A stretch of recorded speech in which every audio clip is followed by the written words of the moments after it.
Howell Slaughter with Furniture Today. Welcome to PBM News Desk's Las Vegas edition.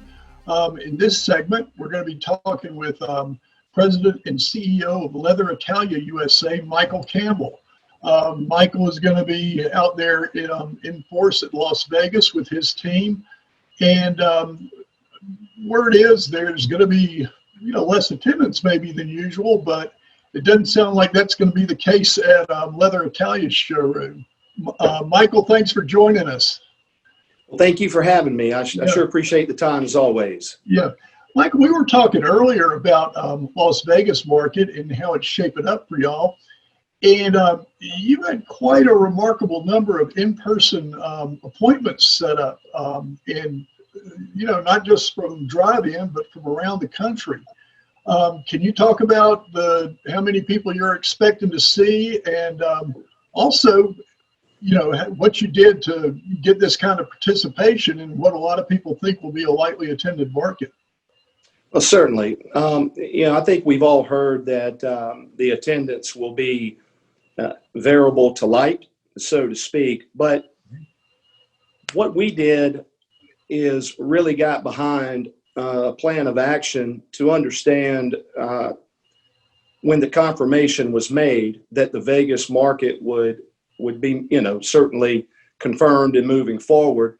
We identified quickly on what the dealer base would be that was attending, and we sought, as everyone else probably did, scheduling and meetings thereof pursuant to the regulations and rules that are around COVID. And we identified to make sure that we were performing in the safest manner that we could. But then as well, we have a very strong presence of our independent sales force that is in fact attending. And that includes upwards of about 14 independent reps that are stationed out west of the Mississippi. And honestly, slowly but surely, once the reality came of the confirmation, and we fully backed and supported and lined up and are ready to go with our new intros, just like we would be with any other market. The participation and the response from the dealer base was quite larger than I thought, and to the tune of about 64 documented scheduled appointments. And those are from, what's the geographical spread on those dealers? Arizona, to be candid with you, the state of Washington, Montana is well presented. Texas was heavily represented in the scheduling. We had not a large group from the East, but we have a couple from Ohio that I'm quite aware of, and we had a number of New Mexico accounts that are coming. So it was a strong presence in the West. All right. Looking at Las Vegas market, what do you think your dealers are going to be asking you for there? Of course, they're going to be seeing some of your new introductions and all, but what's going to be on their minds? What do you think the conversations are going to be around this time, and how that might be different from a typical market? I think right now, I'm very confident right now that the industry as a whole is still facing some supply chain issues, some flow issues. Raw material issues are becoming compressed. And what I think the main issue by far is going to be, and I think that it's going to be more averaged than how I would have answered that question a couple of weeks ago. I think you're going to have what stock do you have? When are you replenishing to high quantity numbers with Q4 looming? But as equally important, I think dealers are going to be asking, how far are you really out? On the slide scale, how far has your production and your FOB ship dates and times elongated from even a month ago or 2 months ago, so that they can measure ordering and make some adjustments in their product flows of reality and make sure they're covered in Q4 and Q1, along with the thought of China New Year looming, ordering to make sure they have goods flowing and coming so that they're not caught in a mix of negativity of not having product. So I thought initially that we would just really get overwhelmed by requests of what do you have that I can have now. But I think I've softened my percentage of heavily weighted answer on that in regards to folks are really seeking the truth and about, how long it takes to get product. And I think some discussions on raw material, MOQ, and even down to new product introductions. How long are those things pushed out, and when can they confidently seek to purchase those and receive them? Okay, thank you, Mike. Also, in those conversations, obviously the entire supply chain has been stressed for domestic, for importers, you name it. What has Leather Italia USA been doing in the last couple of months to maybe reduce the size of that basketball going through the garden hose, to speed product? Right. And how are y'all coming on product shipment? Leather Italia did not veer from the normal way that we do things. And what I mean by that is we continued to forecast out and add percentage of growth in the Q4 and Q1, and all of our planning and our action item checklist was done as well to ensure that we're prepared pre-China New Year.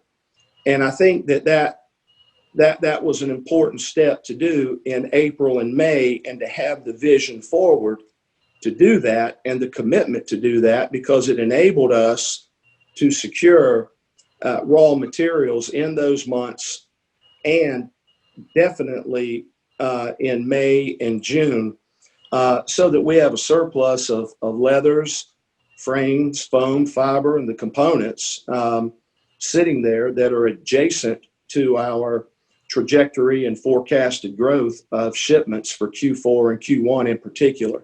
I make the comment frequently on that note.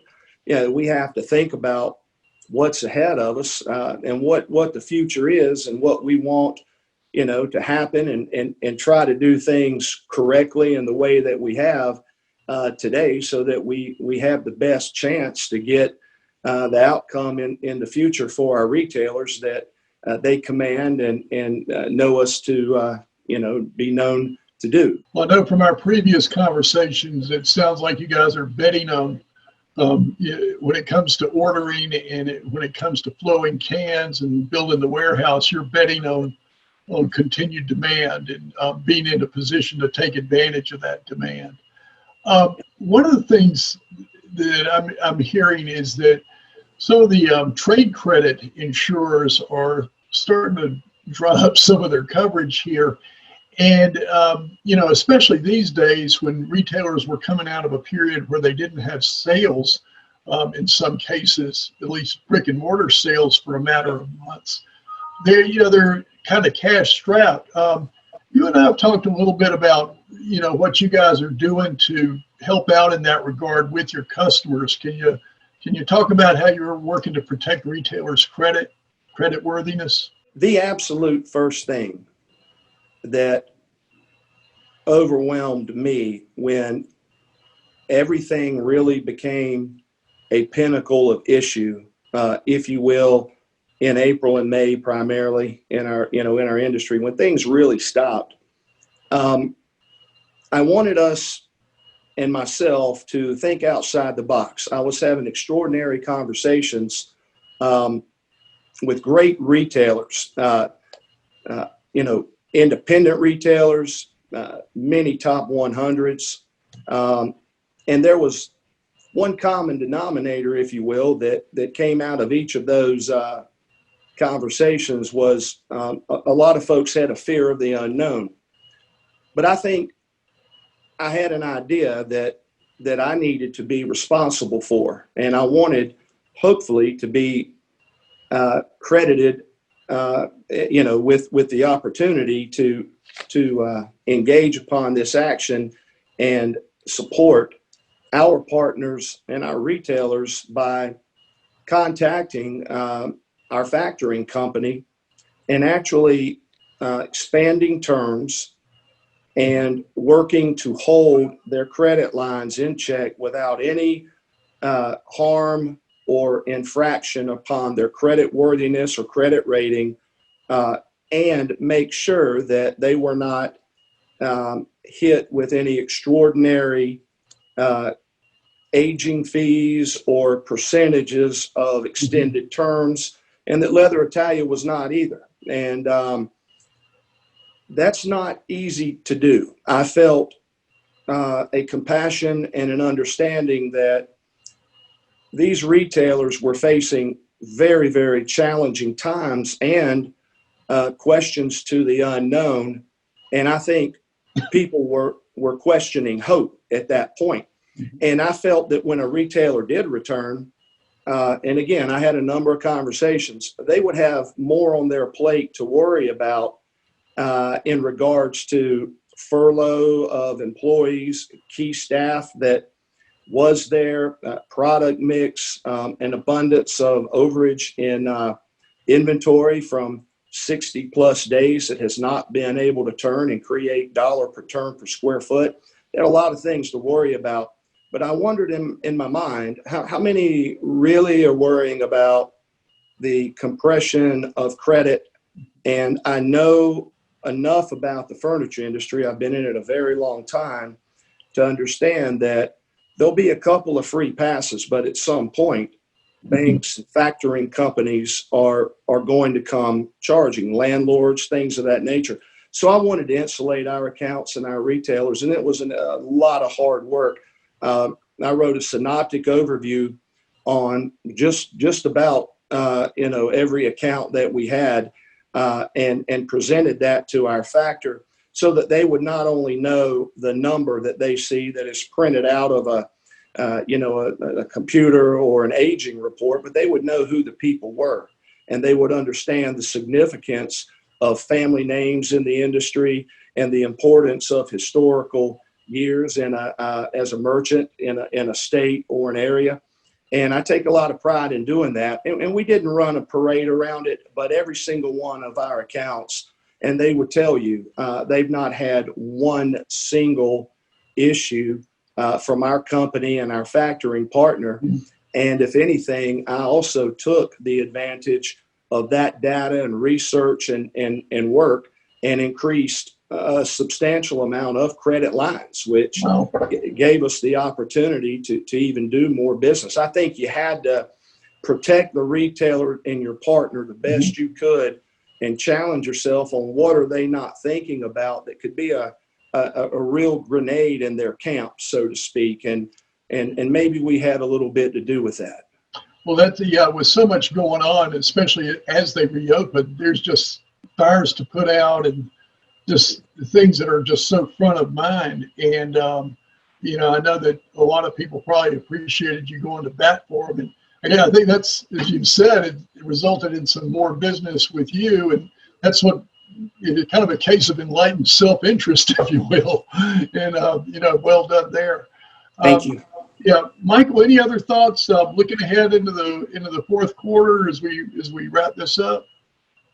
Well, I just want to conclude that we're all facing unique times, as everyone says, but I think that everyone needs to maintain and stay as focused and as stable and do the things that you've always done to the best of your abilities in this time, in this unique time. And I think we'll wake up and be happy that our industry did that. And I think it's important to quickly thank the markets such as Tupelo and Las Vegas and Pre-Market, in which Leather Italia USA is a formal sponsor of, and the High Point Market. And thank all the leaders there and everyone that's participating in the scope that we all have to for the safety of everyone, but also in continuing to step back into our industry and do what we all love to do. And that's the hope. And it's exciting to know that we'll be working towards better things. All right. Well, Michael, thanks as always for joining us. Folks, you've been listening to Michael Campbell of Leather Italia USA. I'm Powell Slaughter of Furniture Today, and thanks for joining us on PBM News Desk.